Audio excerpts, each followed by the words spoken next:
Mike Van Pelt. Of course, that means my initials are MVP, which is exceptionally cool, I think. But I am a Christian men's life coach, a author, speaker, podcaster, and really come into leading with this True Man brand that I have, True Man Life Coaching, the True Man podcast, which is right out of Scripture. Jesus Christ walk on earth as a true man. And that's something that I firmly believe is the model for everything that we do. And it's what I lead with. So thank you so much, Mike, for that introduction. That was quite brief. So, okay.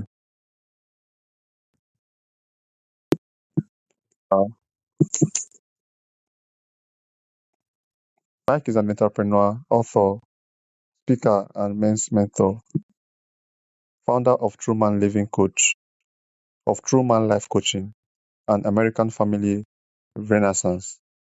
He's also the host of the True Man podcast, where he challenges men to strengthen their faith, discover their purpose, and lead with integrity in their homes, businesses, and communities.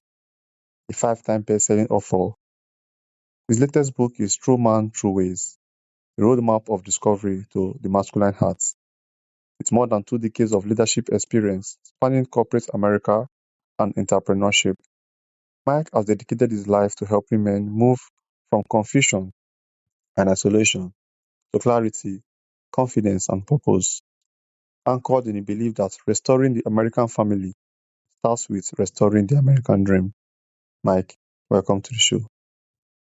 Thanks for having me here, Darlington. I greatly appreciate it. Okay, Mike, what inspired you to write your book? Well, I had some encouragement from a guy initially I met that publishes a number of books. And, what he had to say really made a lot of sense, which is that we all have a story.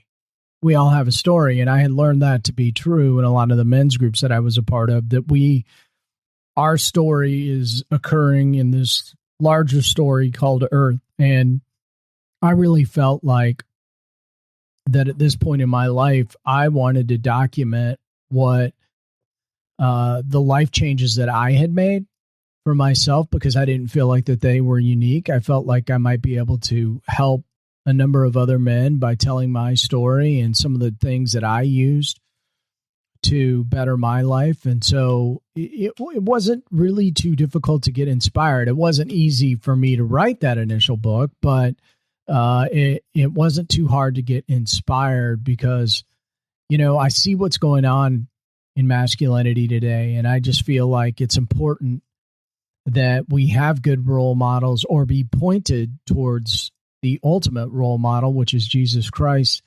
And so that's why I wrote the book. Okay, thank you so much, Mike. So your message is built around restoring the man to restore the family. What a great message.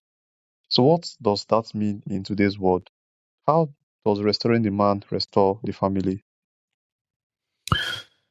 Well, a lot of men, and this has always been true, a lot of men have had trauma or experienced trauma or had something occur in their life. Usually it happens at a very young age, whether they're 7, 8, 9, 10, 11 years old. Something happened that catapulted them in their life in potentially a very negative way.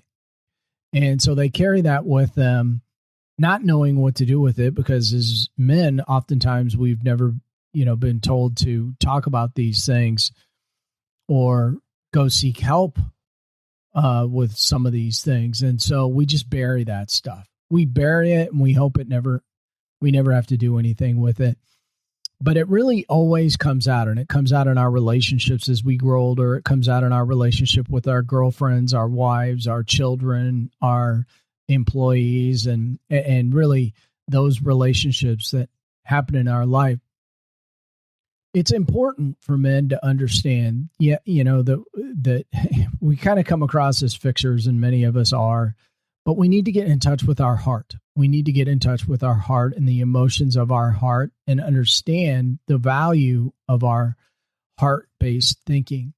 And many men have been brought up in this world to think that they, you never say ouch, you can't say it hurts, you just got to go on with life. And part of that restoration is really going to come from not just knowing yourself, but knowing a relationship with Jesus Christ. When you begin to study Christ, when you begin to understand Christ, you can begin to move towards the masculine man you were meant to be. Why? Because Jesus Christ basically models it for you. And if you're going, and then you can, as you build that relationship with Christ, you can really take a good hard look in the mirror and take a look at yourself. And through self-development, through study of the Bible, through studying you and how you can get better, you can become the man that you were meant to be. And that is where restoration begins in the man. And when you can't possibly love your wife or your children if you don't love you. And if you begin to love you, your relationships with your family are going to grow. And if your relationships with your family grow, I think you're probably going to find yourself in a much happier position. So restoration starts with you, it starts with your heart, and it starts with your relationship with Christ. See,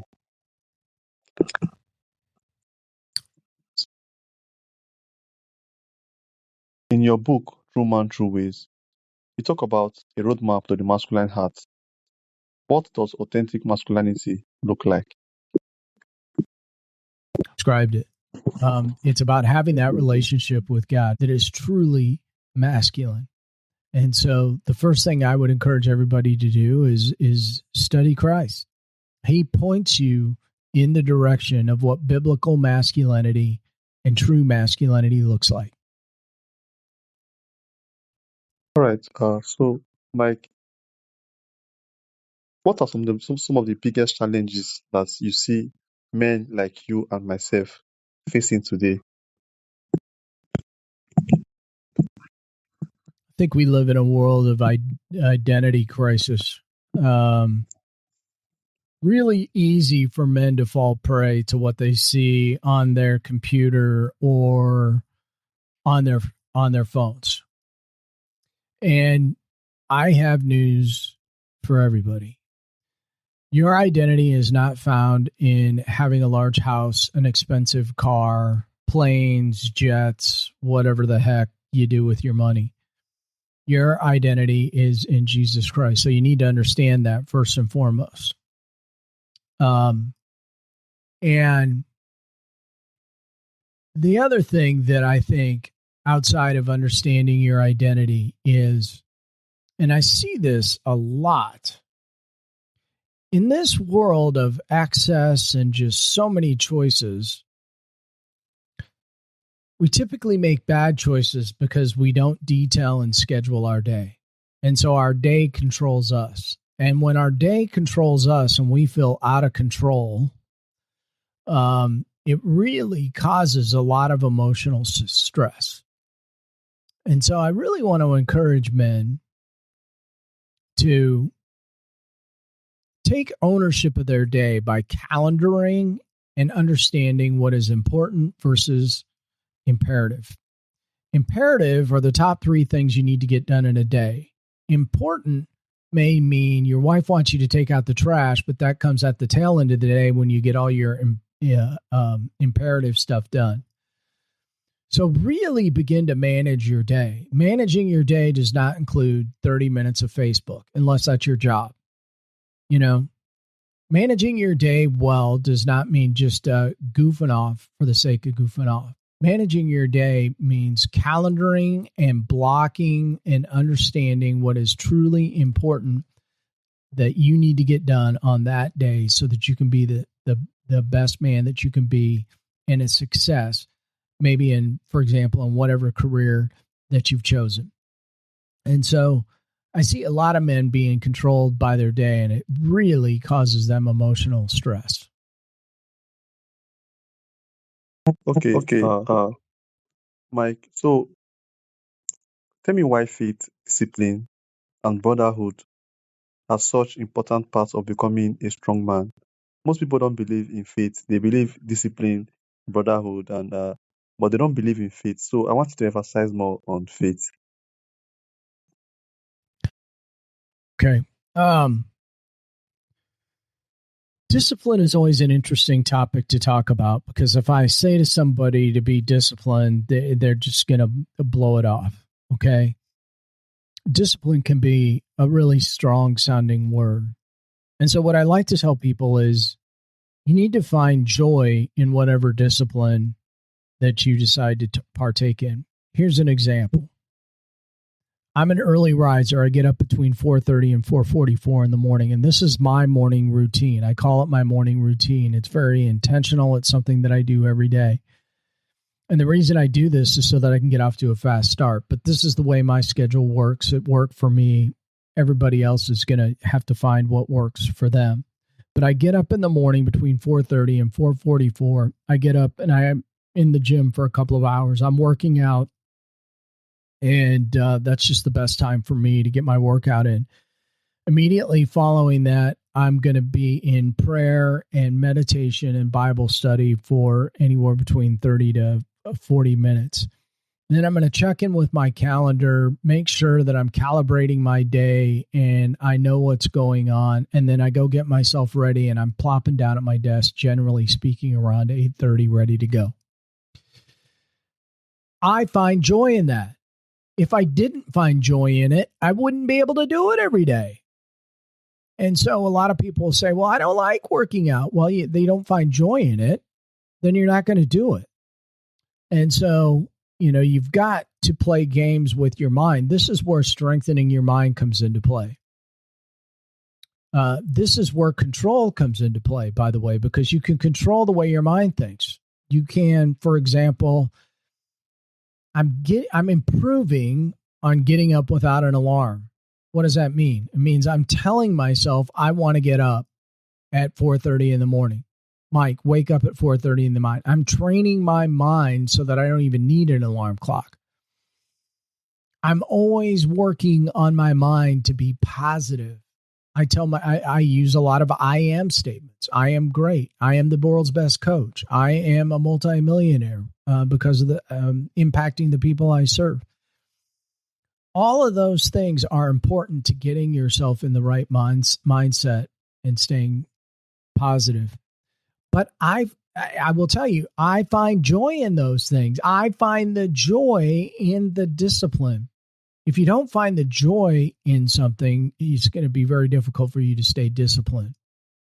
But I also find the joy in my faith and my relationship with Christ because it continues to grow. And I begin to understand my faith more and more all the time as I study it and as I spend time with him and he directs my life. And so really, I think discipline is about finding joy in what you're doing. And I also find joy in the fact that the outcome of all of those things are, I feel more physically healthy. I feel more mentally healthy.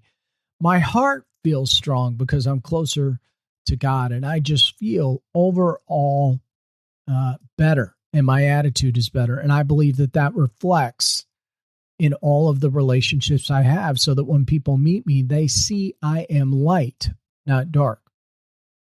And so I think when we talk about discipline, we have to finding the joy in that discipline and making it. Sometimes you got to make it a game. Sometimes you have to convince yourself that you're having fun with it.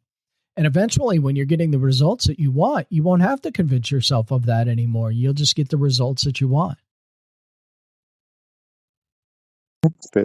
Spiritual aspects. So, Mike, the question was talking about helping men become better. You spoke about discipline. I said you should emphasize on the faith aspect of becoming a better man. How men can become stronger men in faith, through faith. Well, I typically talk about 3 pillars. Number 1, know God. That is discovering your true identity through faith.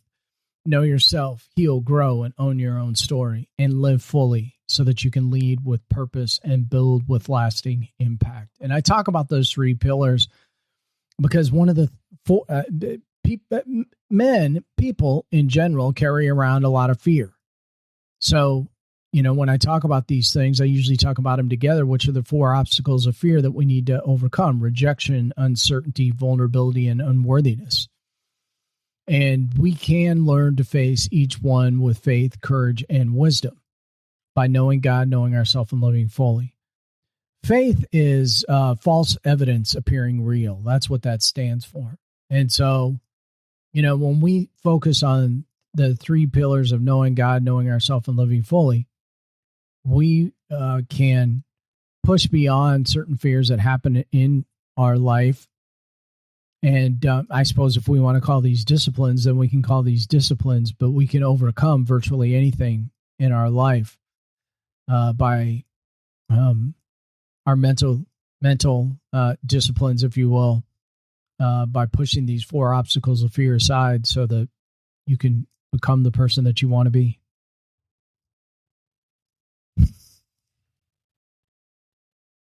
Okay, thank you so much. Because in my own knowledge, I think the faith part is very, very neglected. So that's why I wanted you to emphasize on that so my listeners can understand. Well, I think you're living in a part of the world where the Muslim religion reigns supreme. Is that not correct? Yes. So you also live in a world where Christians, even in this modern age, are persecuted and killed for even wanting to believe or talk about their faith in Jesus Christ. Yes. So, we're talking about something here that varies across the world. And I know these things because I have a good friend in Uganda. And I've heard these stories quite a bit. And I've read some things about things that have gone on in Nigeria, Uganda, and in that part of the world. And here's the thing about faith. I think it's great that we can all get together in faith. Jesus Christ himself died for his faith in his Father, but he also did that so that he could save the world. And so, a lot of people, and many people may not know this, if I were to hop on a plane today with a suitcase full of books and tried to get him to Darlington, where he is, I would be stopped at the airport and the luggage would be confiscated. They would not allow that in.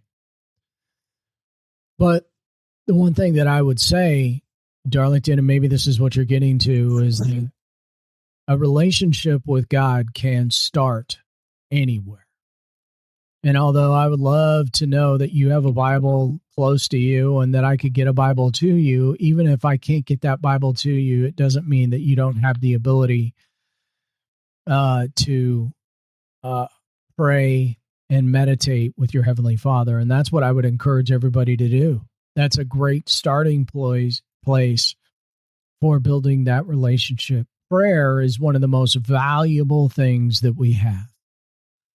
And where we can't get a Bible to people because their governments won't allow it, which is ridiculous, the best thing you can do is create a discipline of talking to your Father through prayer and develop the relationship that way. Through the True Man podcast and brotherhood, what patterns have you noticed among men who successfully transform their lives? Well, so much of it we've already talked about, but I think that self-development is the key to everything. Being in the right mindset is really the key to everything.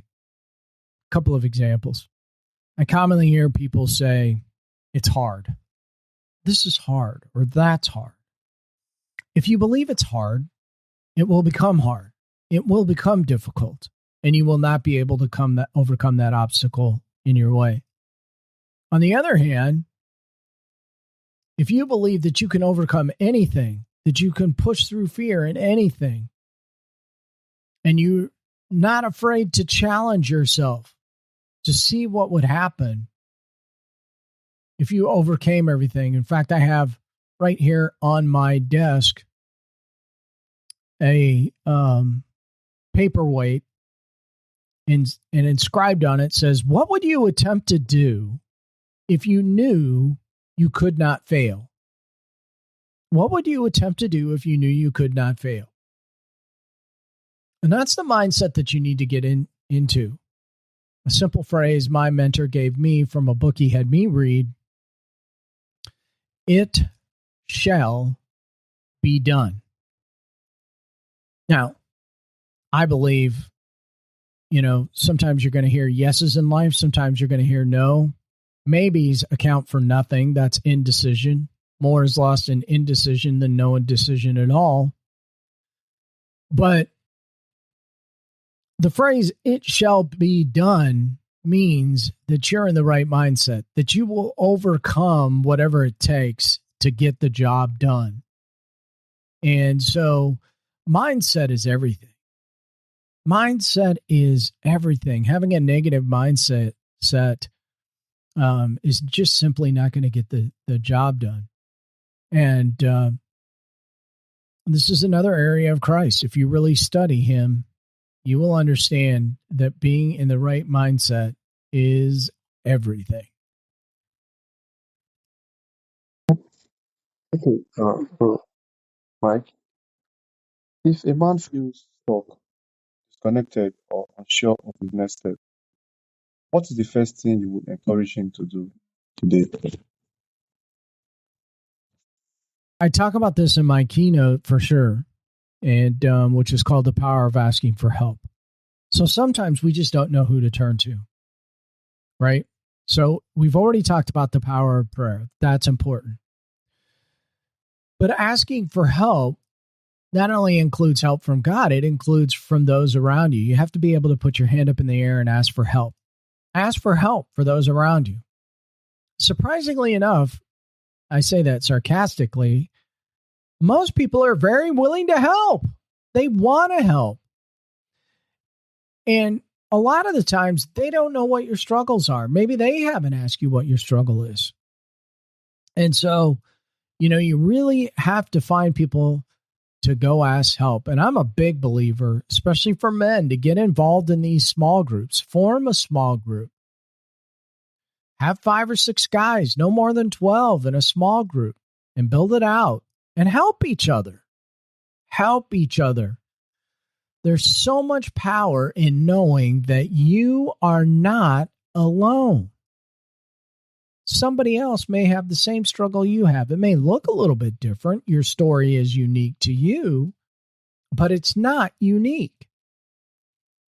And so getting involved in some of these small groups where you can help each other, where you can mentor each other, where you can create accountability are really important things. And this is really something that I like to talk about quite often, because I like to see men forming men's small groups. And yes, some weeks they can be biblical. Some weeks you can talk about marriage. Some weeks you can talk about fathering, how to father your kids well. But I think getting around other men on a consistent basis is one of the smarter things that a man can do, because you will become who you surround yourself with. So you want to surround yourself with good people, good men. Okay, Mike, thank you so much. I really hope people can learn from this and become better, honestly. So for those who would like to connect to your podcast and get your book, uh, how can they do that? Yes, simply go out to my brand new website, AmericanFamilyRenaissance.org. If you go out to that website, you'll be able to connect with the podcast. You'll find my books, all the latest blogs. You'll find the summit information that we have coming up that you can connect with. That summit is free. All you have to do is go out and sign up for it, and you'll be able to get connected with the summit and hear from 8, including myself, amazing speakers talking about how we can put God, family, and country first in our lives. So AmericanFamilyRenaissance.org is the best place to get all the information that you need on me. Okay, thank you so much. Make sure to add the links on the show notes when I release the episode. So, my audience, thank you guys. You guys are the reason why we are able to do this.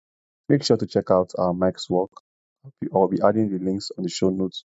But if this episode is speaking to you, try and share it with someone out there who needs to be better. We all need to be better as a man. Every day we need to be better. So share this episode to someone out there who this episode might be speaking to. And recommend one of Mike's book or his podcast also to a man today. Thank you all so much. I love you guys, and I will see you guys on the next episode. Thank you, Mike, for coming to my show. Thanks for having me. I greatly appreciate it.